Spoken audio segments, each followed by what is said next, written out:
hanga ammaatitti viidiyoowwan akkanaa viidiyoowwan hedduun arge garuu kan hanga viidiyoo kanaa onnee na cabse tokkollee hin jiru. Namni kun dandeettii qaba. Dubartii kana waliin waggaa 10 bultiidhaan waliin jiraatan. Ijoollees waliin qaban. Garuu gochi isheen isarratti raawwatte baay'ee takka nama gaddisiisa jechuudha. Baay'ee takka garaa nama nyaata. Dubartiin ilma dhiiraa akkana gochuun badii isheetiif deebitee ilma dhiiraa rukutuun baay'ee takka nama gaddisiisa. Rabbiin nu haa qajeelchu malee. Ashama harka foonii jala jirtu bakka jirtanitti nageenya waaqayyoo isiniif haa baay'atu. Viidiyoo baay'ee nama gaddisiisuun kan walitti deemne jechuudha. Akkuma jalqaba irratti argitanidha. Egaa jarri kun jireenyaan bultiidhaan waggaa 10 waliin jiraatanii ijoollee waliin qaban jechuudha. Garuu wanti isaan yookiin haati manaa isaarratti raawwatte baay'ee tokko garaa nama nyaata. Baay'ee tokko nama gaddisiisa. Namni waggaa 10 waliin jiraatee mitiiti guyyaa 10 waliin jiraatee wal amana. Wal amanis waliin jiraata. Garuu tantanaan mootu addaadha jechuudha. Baay'ee nama gaddisiisa. Namni sagaagalummaa eenyuma waliin yoo ta'e gaariidha jedheen deeggaru. Garuu abbaa manaa obboleettii ishee waliin isaa waliin jechuudha. Abbaa manaa obboleettii abbaa manaa isaa waliin kan yeroo amaggattu qabamte jechuudha. Bilbila ishee keessatti yeroo isheen qaxartuuf mana algaa deemna. Masheen warra gadaaf yookiin caffaraaf achiin deemtu jechuudha dubartiin kun. Achirraa yoo hafee mootu namni kun ni dhukkubsata dandeettii qaba jechuudha. Ani tana dubartii baadagee dubartii kanaan agarre yeroo jalqabaaf jechuudha. Innaa baay'ee namatti dhaga'ama isa dhugaa dubbachuudhaaf bicha Rabbiin lubbuu nuuf haa kennu. Dubartiin gaafa dhiira mo'attu sirrii miti.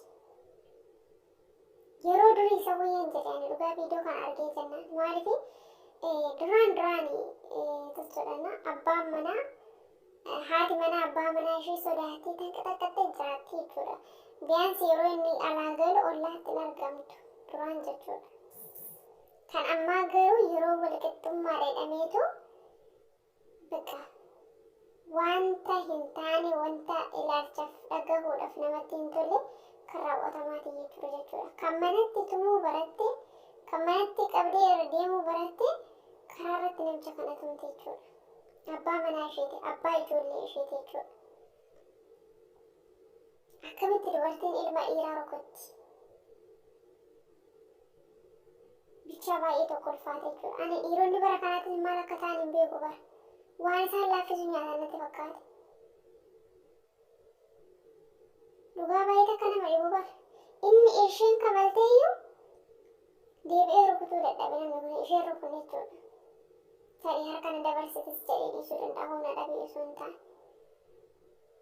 Garuu namni tokko kan akka namni nu se'atu of taasisu ofumaa keenyadha dhiironni jechuudha.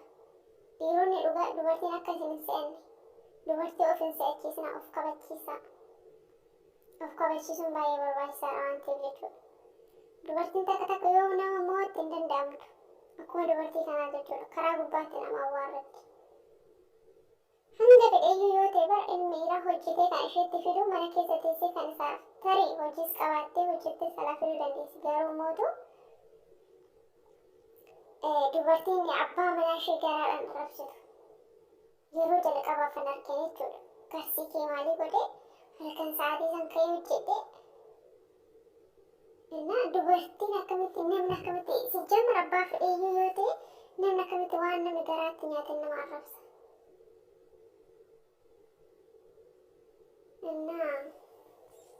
Baay'een gaddi dhugaa dubbachuudhaaf baay'ee tokko garaa na nyaatan namichuun jechuudha. Sanarraa hin dhukkuba dantaan qabduuf. Osoo achitti xaxxi jedhee namni kun har'a abbaa ijoollee isheeti. Waan fedhillee yoo ta'e gaariis haa ta'u hamaas haa ta'u. Gaariidha jennaanuu waliin jiraattee iddoo kana waggaa 10 mulu waliin eegan. Har'a garuu wal dhoksuun deebitii abbaa manaa obboleettii isaa waliin amaggatuun obboleettii ishee abbaa manaa ishee kanaatiifis abbaan manaa ishee akka kabajaa isheedhaaf akka jaalala ishee hin qabaanne taasisu Bichaa bara akkamii keessa akka jirru ani hin beeku dhugaa dubbachuudhaaf jechuudha. Warri karaarra deemanii kaameraa waraaban kuni yaa icciitu hedduu gadi baasu garuu amma viidiyoo kaleessaa viidiyoo chaanaala kamiidha namichuun suni akkana isaa akkanuma osoo nama intarvii godhu jechuudha. Bichaa poolisii haa ta'u maal haa ta'u bichaa hin beeku namni sun shuguxii qaba jechuudha. Innaan shuguxii kan itti baasee jira. Yaa lubbuu isaa haa dabarsu yaa hambisuu mana hidhaa haa geessu yaa hambisuu hin beeku jechuudha garuu baay'ee ulfaataadha. Biyyaansi yaa of qaada qabaachuu danda'an kan ittiin hojjetanii hojiin isaanii bareeda ta'ee osoo jiruu garuu yeroo tokko tokko bakka argumtuyyuu nama jibbisiisa ilaalumtuyyuu nama jibbisiisa jechuudha nama tokko tokko biratti.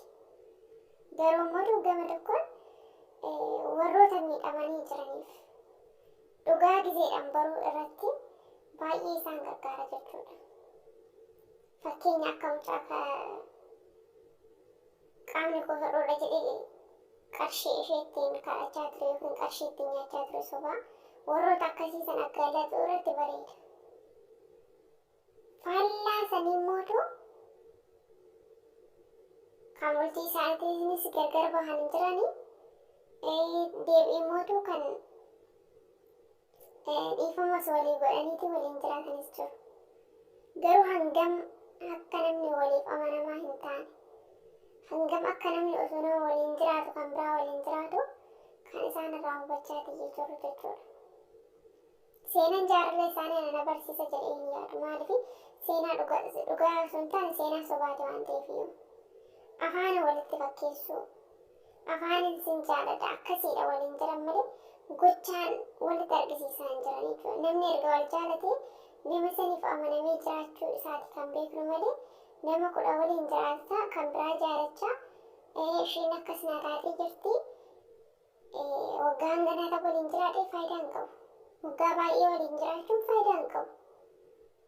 Hanguma waliin jiraatan sanitti jaalala dhugaa waliif kennanii dhugaa walii jiraatanii walii amanamanii jiraachuutu caala jechuudha.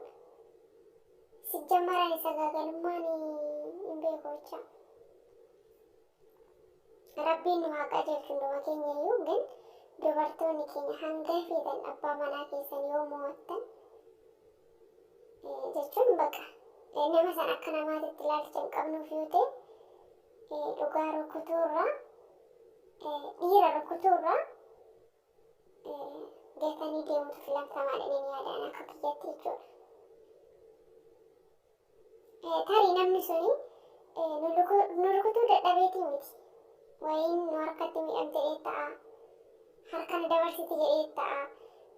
Deebi'ee mootii jaalala nama saniif qabu irraa ka'eetillee ta'a hin beekamu jechuudha. Dubartiin akkamitti dhiira rukutti yeroo jalqabaaf jechuudha. Dhugaa aadaan keenya durii sun osoo nuuf deebi'ee hin deebi'u malee ana isaadha kan natti tolu jechuudha. Ilmi dhiiraa rukutamee arguuni baay'ee garaana nyaata viidiyoo kana irratti jechuudha. Sanuu dhukkubsataa ta'uu isaatiin dhukkuba. Balleessitee badii isheetiif silaa har'a lukarra kuftee dhiifama gaafachuu qabdi jechuudha. Maaliif ni balleessite waan ta'eef ofii isheetiif dogongorte waan ta'eef. Abbaa manaa obboleettii isaa waliin. Namni bara iddoo biroollee fagaatee waan biraa raawwata garuu abbaa manaa obboleettii abbaa manaa isaa waliin jechuudha. Carraashumaayyuu bakka amanuudhaaf hin barbaadu meeseejiin dubbiseetii achirraa isatti isheetti himu kan jechuudha. Nama kana isheedha kan qaxaraa jiru ofii isheeti jechuudha. Innaa takabbaru kusuuni ani nama kabajameedha waan akkasiitti dubbattee jechuudha. Namni kan of kabachiisu bar akka namaatitti yoo jiraatedha. Yoo namas kabajeedha kan namni sun kabajamu jechuudha. Malee ani kabajamaadha namni na kabajeedhe nama kaan xiqqeessee tuffata. Ani kabajamuudduudha ani amanamtuudha jechuun hin barbaachisu. Bichaa dubartoota keenya rabbii lubboon nuuf haa kennu. Nama kabajee namaafis amanamee jiraatu haa taasisu. Hanga viidiyoon kun onnee na cabse hanga viidiyoon kun na gaddisiise ana viidiyoon hanga har'aatti na gaddisiise tokkollee hin jiru. Sababbiin isaa namni kun dhukkubsataa ta'uu isaati jechuudha. Badii isaatiif, badii isheetiif har'a namichi kun akka waan balleessee deebisee isa rukutte.